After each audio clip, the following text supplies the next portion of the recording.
matchup we've been waiting for all season long, Skyview and Union. See who claims the top spot in the GSHL. Plus, we check in with the Storm volleyball team to see how they're spiking their way through the league. And a visit from Micah Rice of the Columbian. Oh, one more thing. This episode? Yeah, it's real special. It's time for Clark County Scoreboard.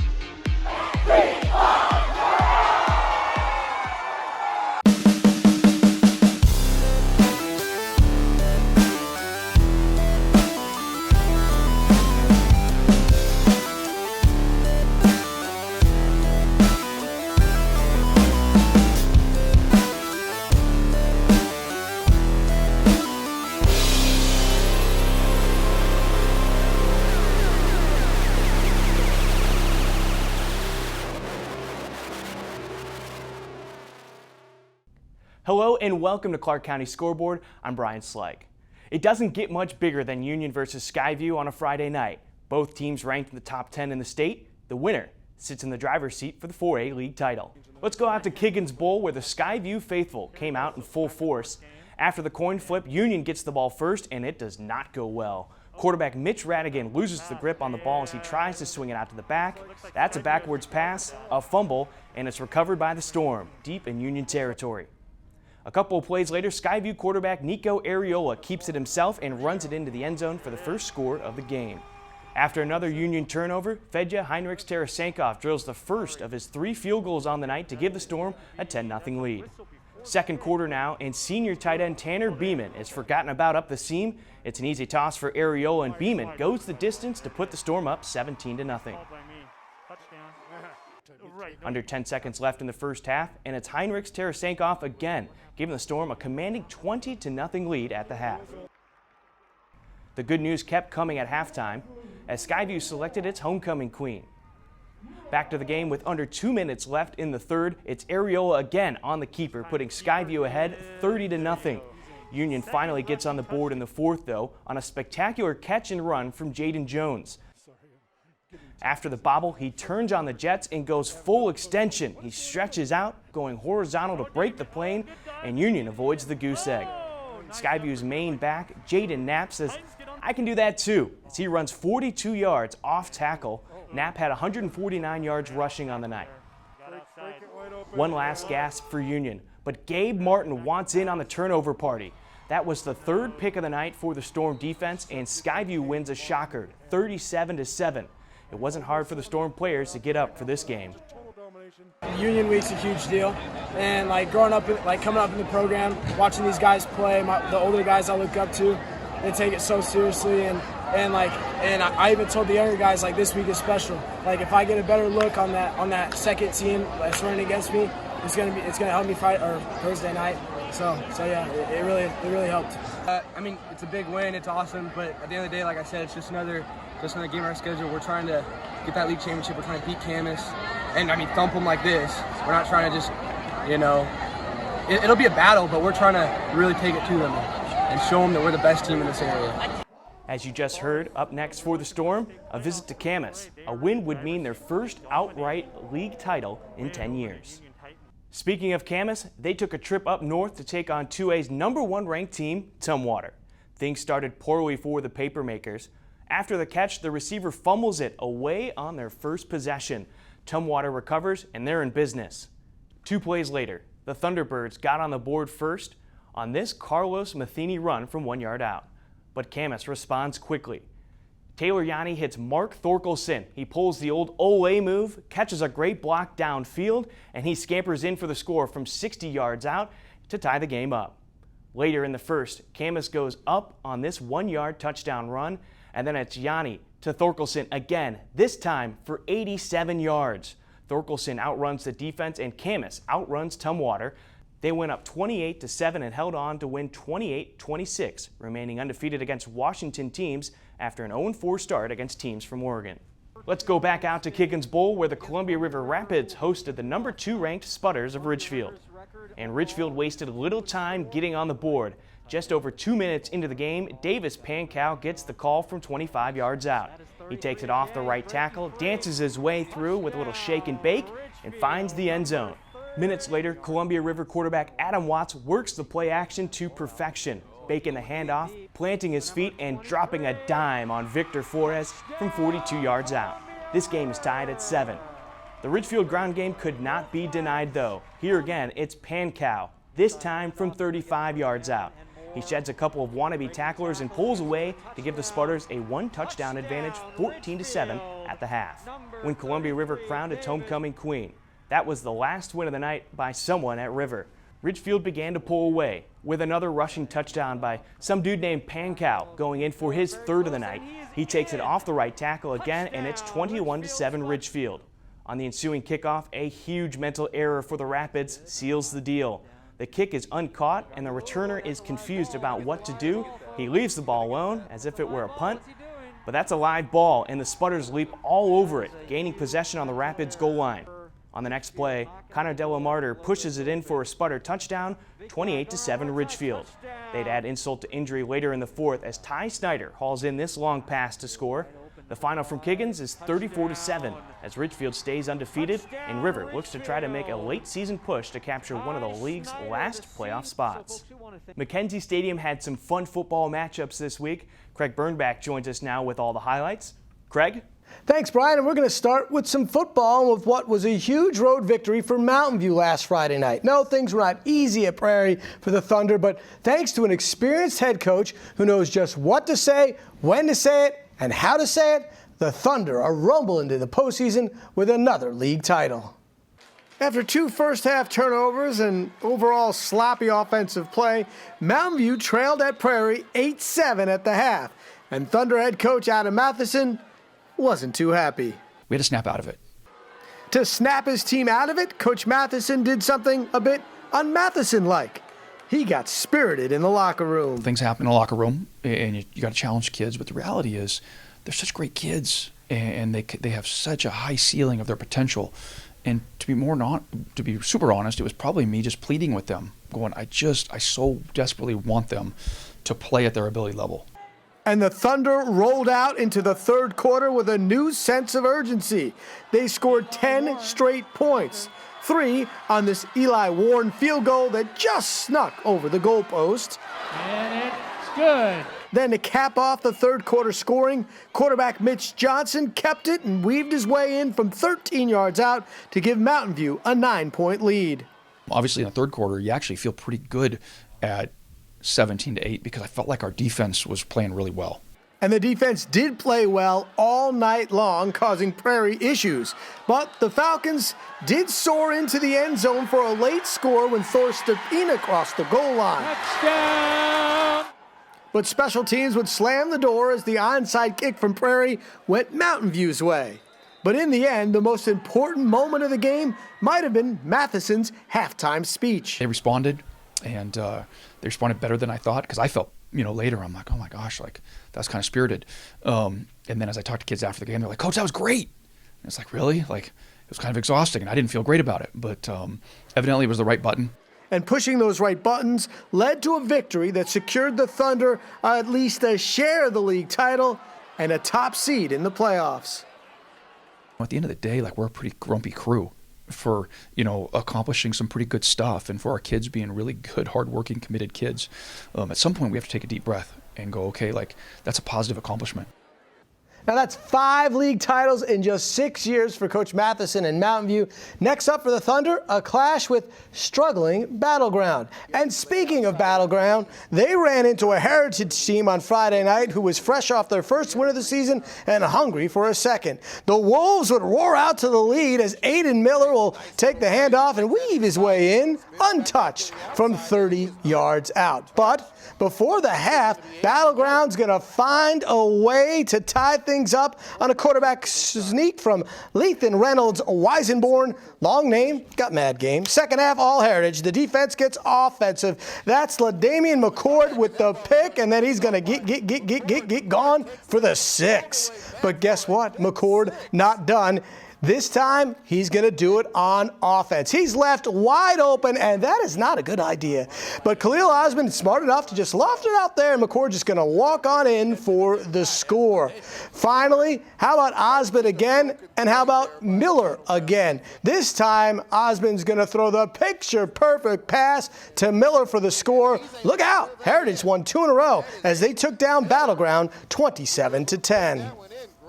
The early game at McKenzie on Friday pitted Evergreen and Kelso looked good. Already up 7-3. Watch Hunter Latier. He's going to drop back and let loose a bomb. That lands in the hands of Zeke Smith, and it was 21-3. Evergreen's going to try to hang in on this one, and they're going to get a bomb of their own.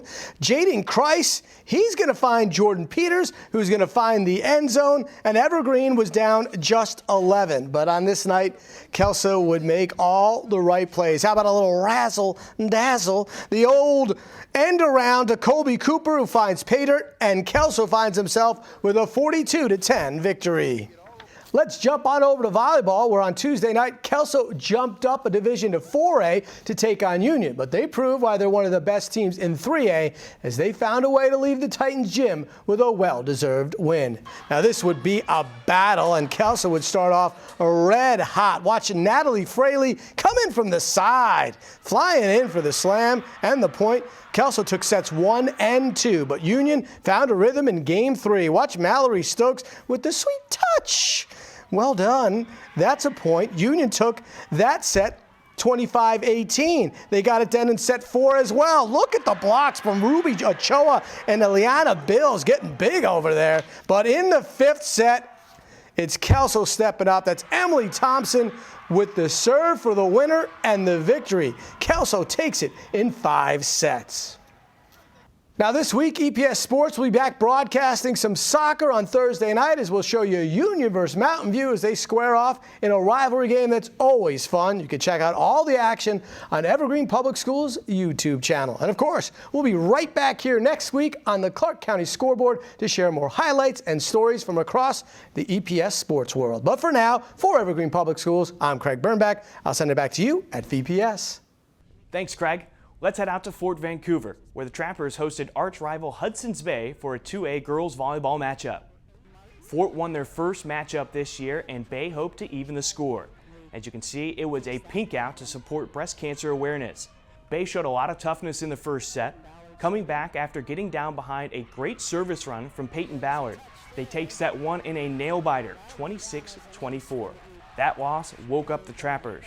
The new VPS superintendent, Jeff Snell, showed up to join the broadcast, and in set 2, he saw the Trappers jump out to an early lead and hold on. They served strong all night long, forcing several errors by the Eagles. After another comeback by Bay, Fort holds on to win 25-18. Fort tightened their grip in sets 3 and 4, winning 25-16 and 25-7. A fun night at the Trap and a sweep for Fort Vancouver over their main rivals. Now over to Columbia River High School, where the number 2 ranked Rapids hosted R.A. Long. It was a pink out there too to support breast cancer survivors and research. The Rapids players rocked their pink jerseys too. River imposed its will early, up 3-1 in the first set. Riley Reeves does what she does best, dropping the hammer at the net.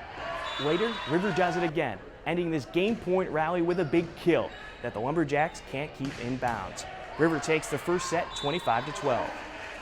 They would take set number 2 25-5 on this ace. On to the third set, and the Rapids are on cruise control. They take home the easy set win 25-12, sweeping the Lumberjacks.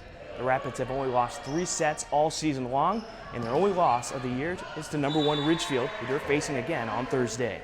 We go up I-5 to Battleground, where the Tigers hosted Heritage for a 4A matchup. This was an epic battle. It went 5 sets as Heritage took the first set in a squeaker, 25-21. Kiana Salavea had a huge night, finishing with 25 kills, 7 blocks, and 26 digs for Heritage. Set 2 was the same score, but Battleground took this one. Set 3, believe it or not, was also 25-21, with Heritage coming out on top. Set 4 was down to the wire, with the Tigers winning 26-24, and in the final set, Heritage held on to win 15-11. They take the match 3-2. One of the most exciting volleyball teams this season is the Skyview Storm. They're looking at state this season in large part due to outstanding play from their upperclassmen. Joining us now is Skyview coach Shelby Swanson. Coach, how are you doing? I'm doing great. Thanks for having me. So I want to jump into when you first took over the program in 2018. The team was sort of in the middle of the pack, but since you got there, you helped change things around. What do you think you did that really elevated them? Coming from being at Skyview when it was an elite program, I had high hopes of trying to get it back to where it was. So I got back onto our basics of making a whole program. It's not just 3 individual teams. It's where we're building from the freshman all the way to senior, really coming together, supporting each other, and building that competitive drive to be the best we can. What did it mean to you to come back to your alma mater and start coaching them and building them back up? Oh, it was incredible to be welcomed back and see a lot of my old teachers and stuff. They have that support system, and just knowing Skyview's a great school and being able to know how good the program can be and work to get us back there and be a part of that, it was an incredible opportunity for me, and I'm so blessed to be able to be at my alma mater. Let's jump into the season. Your only losses this year are to Columbia River and Camas. Both teams are ranked in the top 10 in the state. What would your squad need to do to overcome those types of teams? I would say right now our biggest thing is eliminating unforced errors. We struggle sometimes and having to get back, especially playing great teams like that. They're not going to give you free points. So having to be as crisp and clean as you can and just play our game and focus on what's happening on our side, and really coming together and knowing that we can beat those tough teams. It just comes who wants it more and who's going to play outstanding volleyball that day. We've talked about her a couple of times from past matches, but could you describe what Tyra Schaub and some of the upperclassmen have meant to this team? Of course, yeah, Tyra is outstanding. She's a 4-year varsity starter, so she got there when I got there, so we've had a lot of time together. We've helped build the program together.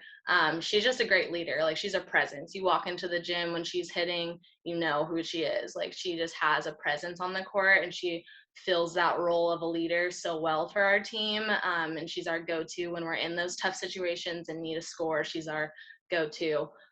So she's done a great job and has grown so much from her freshman year to her senior year. And you can tell this year she just wants it that much more because it's her last season.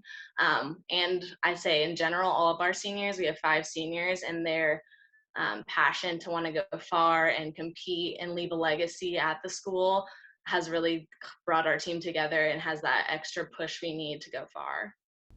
There are about 4 or 5 teams in this area that are ranked in the top 25 in the state. What makes this area such a small volleyball hotbed? I would say our club, like being so close to Oregon and Washington, we get those opportunities in the club seasons for the girls to play with each other, play on those higher elite teams, and play against all the great girls in the area. So I think our area is special where we have the opportunities of also being close enough to Oregon to compete in those in the off season. So I think it lends to making our Southwest Washington an elite place for volleyball players to grow and really come together with the teams in high school to create these awesome competitions and really compete throughout the state. So it's really a fun place to be for volleyball. Lastly, Coach, your team has a tough matchup against Kelso this week. You got the best of the team earlier in the season. How do you top the Highlanders again this week? It's going to be tougher being on the road at their gym. They bring a lot of energy. They're a team that shows up every day and they bring the energy, whether it's scoring off a free ball or scoring off a major kill. Like, they bring tons of energy. So for us, it's going to be showing up to their gym, bringing that same energy, and again, just playing crisp, clean volleyball, playing Skyview volleyball, controlling what's happening on our side. And it's going to be a battle. We know that, and we're super excited to see how it all plays out. Coach Swanson, thank you so much for your time, and best of luck for the rest of the season. Awesome. Thank you so much. The Class 2A boys tennis tournament has just wrapped up at the Vancouver Tennis Center. The winners move on to state. Columbia River's Matt Rudy is the singles winner. Jeffrey Trong from Fort Vancouver finished second. Peyton Yeager from Ridgefield finishes third, and Andrew Field from Fort finished fourth and is an alternate to state. Moving on to doubles, Mikey Nestor and Ryan Gruber from Ridgefield took home the district title. From Columbia River, Cole Benner and Alex Harris took second, and in third, Gavin Kester and Tucker Neep from Washougal. Good luck to all of our local tennis players in the state tournament in Olympia. And now we welcome back onto the show Micah Rice to discuss the recent activity around Clark County. Micah, how are you doing? I'm well. How are you? I can't complain. Let's jump into some 2A football action. Both Washougal and Hockinson picked up wins this past week. It seems like they have a good chance of making the playoffs, but what do you think the chances are for everybody underneath Ridgefield? Well, I think obviously their stories are going to be determined here in the last 2 weeks of the season.